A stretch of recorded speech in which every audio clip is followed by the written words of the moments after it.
I'm real estate economist Matthew Gardner, and welcome to this month's episode of Mind the Housing Market. In this episode, we're going to dive into a survey that Fannie Mae released just yesterday, and it's their Home Purchase Sentiment Index. Now, I like this particular survey for several reasons. First of all, it's a monthly survey, so it's pretty timely. But more importantly, it focuses on questions that are very much front of mind for real estate practitioners. The index distills 6 key housing-related questions that cover home buying and selling, expectations regarding home values and mortgage rates, job security, and personal finances. And they then combine the responses into a single measure of housing confidence. Now, before I filmed this episode, I took a look back to compare the survey results over the last couple of years with what actually happened. And the index behaved pretty much as one might expect. So it does have credibility. Let's get to the numbers. This chart shows the index over the past few years, and as you can see, COVID led the index to plummet. This was followed by a modest recovery, but when mortgage rates doubled in 2022, the index, understandably, tumbled again. In September, it held at 71.4, and we've seen pretty much little movement so far this year. So, just by looking at the trend in the data, it appears to me that consumers are not totally comfortable with the housing market. That said, we don't want to get ahead of ourselves, so let's dig a bit deeper into the data.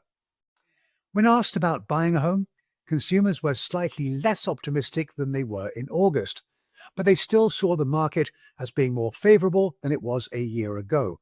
In fact, the 27% share who thought that it was a good time to buy is second only to, what we saw in February of 2022.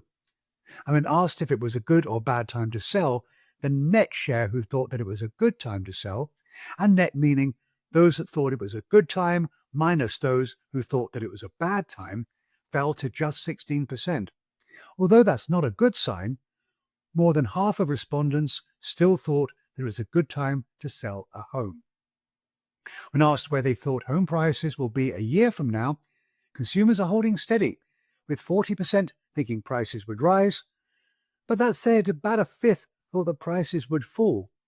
Interestingly, the share who expected to see lower home values a year from now, that share has hardly moved for more than 2 years. Even with pessimists out there, a clear majority expect prices to either increase or hold at current levels over the next 12 months. Answers regarding the direction of mortgage rates, they surprised me quite a bit, with the share who thought rates would be higher rising, the share who thought they would be lower dropping fairly significantly.